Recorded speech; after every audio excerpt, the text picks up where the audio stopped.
इस मूवी के शुरू में हम देखते हैं कि एक आदमी अपने जिस्म पर टैटू बनवा रहा होता है और वो ओल्ड मैन उसे साथ साथ बताता है कि टैटू स्किन की नेचर को जाहिर करता है यानी शो करता है और 5 बड़ी ट्रेड्स को दिखाता है जैसे कि वॉरियर, आर्टिस्ट या फार्मर वगैरह।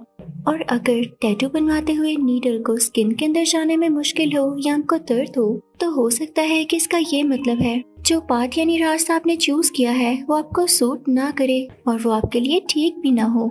वो सोल्डमैन को कहता है, ये तुम क्या कह रहे हो? तुमने मेरी इंसल्ट की है, मुझे ये कह के बेइज्जत किया है। इतने में ही एक और लड़का आता है और उसे कहता है कि बॉस आपका लेटर आया है। जब वो उसे खोलता है तो उस लेटर में से ब्लैक सैंड निकलती है यानी काली रेत। वो ओल्डमैन कहता है कि सालों पहले मैंने ऐसे एक आदमी को सेम एनवेलप खोलते देखा था और वो हंसे थे जैसे तुम लोग हंस रहे हो। वो शैडो से बाहर आया था और उनकी हंसी खून में डूब गई। उन्होंने पूछा, शैडो में से क्या बाहर आया था? और मैन ने कहा, मैं वो वर्ड नहीं बोल सकता।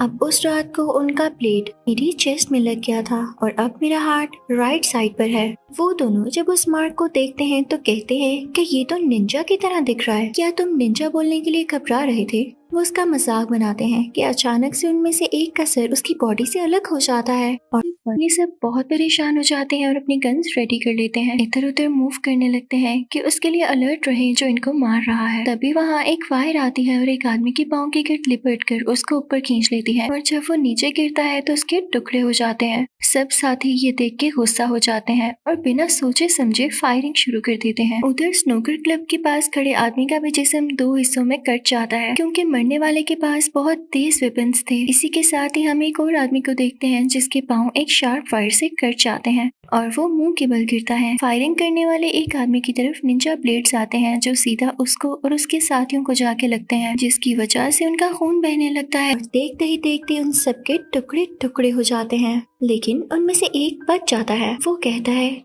तुम जो कोई भी हो मैं तुम्हें ट्रिपल कीमत दूंगा। तुम किसके कहने पर ये सब कर रहे हो? तो वो बूढ़ा आदमी कहता है कि इस सब का कोई फायदा नहीं क्योंकि वो कोई इंसान नहीं बल्कि एक डीमन है। वो निंजा सामने आकर उस ओल्ड मैन को भी अपनी तलवार से वार करके मार डालता है, उसे भी मार देता है। असल में वो खुद एक निंजा होता है। इसके बाद हम एक हेडक्वार्टर का सीन देखते हैं जहाँ केस डिस्कस हो रहा था। एक फोरेंसिक रिसर्चर जिसका नाम मीका है बहुत सारी फाइल्स लेकर आती है जो कि एविडेंसेस होते हैं। वो एजेंट और मीका आपस में इस केस के बारे में बात कर रहे होते हैं कि एक लड़का कहता है कि मुझे कुछ मिला है और ये एक रिपोर्ट है। मेरा दूसरी कंट्री में एक दोस्त है जिसके बारे में मुझे पता था, उसको बहुत नॉलेज है और इस रिपोर्ट के बारे में भी मुझे उसी ने बताया है। उसके अकॉर्डिंग ये पॉसिबिलिटीज हैं कि बहुत सारे पॉलिटिकल मर्डर्स किसी पुराने नेटवर्क ने कराए हैं और हो सकता है कि इनके पीछे किसी नो क्लैंस का हाथ हो। अब वो लेडी पूछती है, एक दूसरी कंट्री में एक दोस्त है कि उसके साथ क्या हुआ था? वो कहता है, सेम वही जो मेरे साथ होगा अगर मैं तुम्हारे साथ रहा। मुझे पागल कहकर निकाल दिया जाएगा। वो लड़की कहती है, क्या तुम्हें यकीन है? वो कहता है, हाँ, उन्हें निंजास कहते हैं। वो कहती है कि फिर तुम ये सब क्यों कर रहे हो? वो कहता है, मुझे नहीं पता लेकिन मैं तुम्हें गारंटी देता हूँ कि तुम एक बहुत अच्छे रिसर्चर हो और जरूर आगे जाओगे। एक ओल्ड मैन बहुत सारे बच्चों को बता रहा होता है कि तुम लोगों को जाना चाहिए इस बात का पता लगाने कि तुम लोग हो क्या, तुम कहाँ से आए हो और तुम्हें क्या करना है। चलो मैं ही बता देता हूँ, तुम और सोनू हो, यही तुम्हारी जिंदगी का सच है और ये मरने के बाद तब तक सच ही रहेगा। फिर वो अपने न्यू सन से सबको इंट्रोड्यूस करवाता है और कहता है कि इसका नाम मैंने राइजो रखा है और अब ये भी तुम लोगों का भाई है। दिन राइजो जब अपनी ट्रेनिंग कर रहा होता है तो उसके मास्टर उसे समझाते हुए कहते हैं कि अगर तुम्हारे अंदर स्ट्रेंथ नहीं होगी तो तुम कभी कुछ सफर कर ही नहीं पाओगे और ना कभी स्ट्रॉन्ग बन सकोगे। तो अपनी वीकनेस को ओवरकम करो। इस ट्रेनिंग में बहुत खामोशी के साथ एक फ्लोर के ऊपर से गुजरना था। अगर यहाँ पर जरा से भी आवाज हो जाती तो ये ट्रेनिंग बेकार रहती, लेकिन ये छोटा बच्चा यानी राइजो खामोशी से गुजर नहीं पाता और वहाँ पर आवाज हो जाती है। तो उसके मास्टर उसे सजा देने के लिए उसके दोनों पाँवों पर स्टिक मारते हैं, लेकिन ये बच्चा बहुत ब्रेव होता है।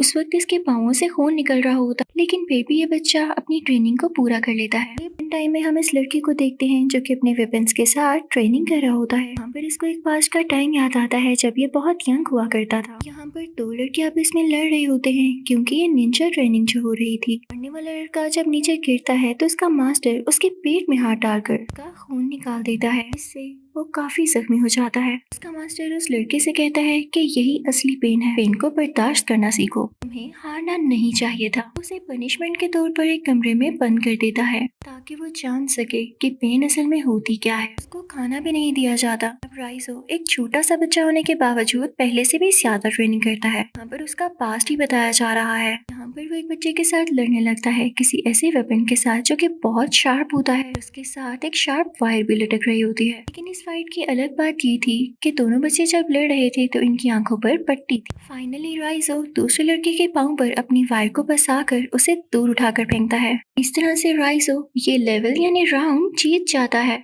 वो सब खाने की टेबल पर बैठे होते हैं। ओल्ड मैन उन बच्चों से कहता है कि बॉडी को हमारी मर्जी से चलना चाहिए, जैसे भूख और प्यास चलती है। यहाँ तक कि जो ब्लड हमारी वेन्स में है ये हमारी बॉडी की वीकनेस है और इन पर काबू पाओ। तुम्हें ऐसा करना आना चाहिए कि साथ साथ खुद पर भी काबू पाओ। यही एक ओज़ोनो की रियल पावर है और यही एक निंजा का रास्ता है। वो कहता है कि आज रात खाना खाओ और कल तुम सबको 2 गुना ज्यादा काम करना होगा। असल में वो छोटा बच्चा वही लड़का है जिसका नेम राइसो है और उसको वो सब याद आ रहा है। अगले सीन में वो रिसर्चर लेडी मीका उस आदमी की वाइफ के घर जाती है, यानी एजेंट की वाइफ के घर। मीका पूछती है कि क्या हुआ था। वो उसे बताती है कि 2 साल पहले एक मर्डर के बाद इस रिपोर्ट ने टेंशन दी। इसके बाद सब कुछ बहुत डिफरेंट हो चुका था। मेरे हस्बैंड ने और लोगों को हायर किया और सब लॉक्स भी चेंज करवा दिए। इवन हर जगह लॉक्स लगवा दिए गए थे, कैमरास भी लगवाए गए और एक दिन एक आदमी दरवाजे पर आया। उन दोनों ने मेरे हस्बैंड के स्टडी रूम में कुछ देर बातें की। वो यंग मैन तो चला गया। अब मेरा हस्बैंड एक सोल्जर था और रशिया इंटेलिजेंस का मेंबर भी था। उनको किसी का डर नहीं था। लेकिन जब मैं दरवाजे पर गई तो मैंने उनकी आंखों में एक डर देखा। लेकिन वो बड़ी हिम्मत से खड़े हुए और उन्होंने मुझे हिम्मत दी और मुझसे कहा कि वो मुझसे बहुत प्यार करते हैं और उन्होंने मुझसे ये भी कहा कि मुझे ये हमेशा याद रखना चाहिए। मीका ने उससे पूछा कि क्या आप जानती हैं उनमें क्या बात हुई। उसने कहा नहीं। फिर उसने पूछा कि वो कैसे मरा था।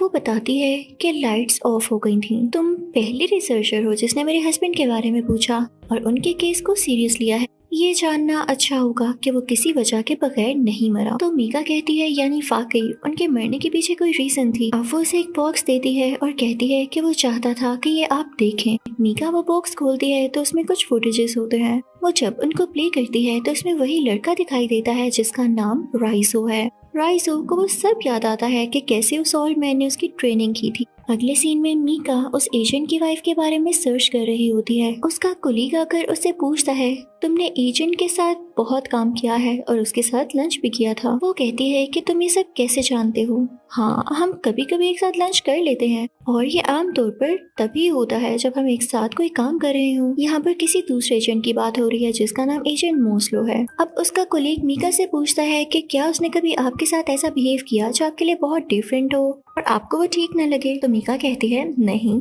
लेकिन क्यों, क्या मोस्लो ने कुछ किया है। तो उसका कोलीग कहता है कि मैं जनरली पूछ रहा हूँ क्योंकि उस पर बहुत ज्यादा वर्कलोड है। अगले सीन में मीका मोस्लो से मिलती है और सारी सिचुएशन बताती है कि कैसे उसका कोलीग उसके पास आया और मोस्लो के बारे में पूछा। तो मोस्लो कहता है कि हमें केयरफुली चलना पड़ेगा, तो मुझसे पूछे बगैर कुछ नहीं करने वाली, ठीक है। मीका वहाँ से जाकर उस ऑर्फनेज के बारे में पढ़ती है जहाँ 10 साल की उम्र के बच्चों को निंजा की ट्रेनिंग दी जाती है। फिर हम ओल्ड मैन को देखते हैं जो कि एक लड़की से बात कर रहा होता है। उसका नाम किरिको होता है। ओल्ड मैन उससे कहता है कि इसे इस ब्लेड से कट करो। वो ये नहीं करती तो वो ओल्ड मैन उसके फेस पर वो प्लेट मार देता है और कहता है तुम रूल जानती थी। राइजो किरिको के पास आता है क्योंकि वो उसकी हेल्प करना चाहता था। रात का वक्त था और बारिश हो रही थी।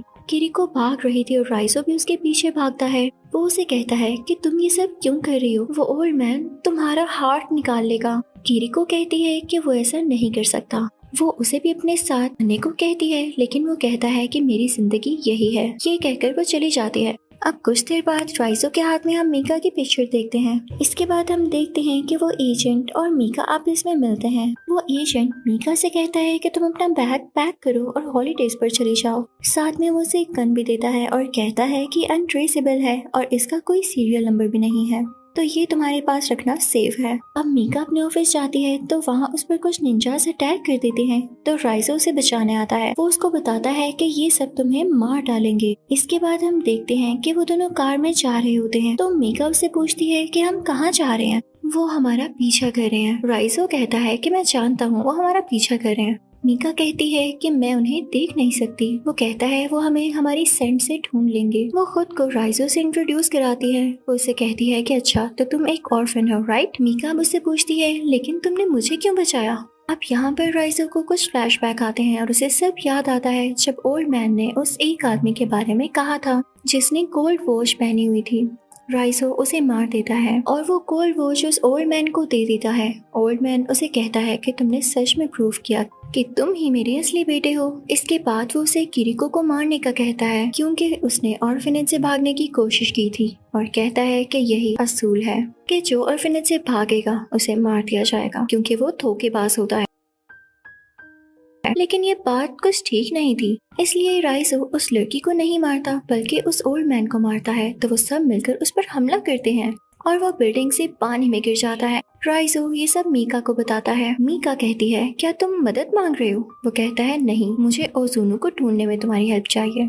राइजो से कहता है तुम अपना ड्रेस चेंज कर लो और उसे अपनी सेंट लगा देता है। मीका फोन पर एजेंट को सब कुछ बता देती है और कहती है कि मुझे उस पर ट्रस्ट है। अब जिस एजेंट से उसने कॉल पर बात की होती है उसके पास मीका राइजो को लाती है, लेकिन ये नया एजेंट उसको पकड़वा लेता है। मीका उस एजेंट को समझाने की कोशिश करती है कि वो दुश्मन नहीं है। वो कहता है तुमने ही तो कहा था कि हमें इसे रोकना होगा।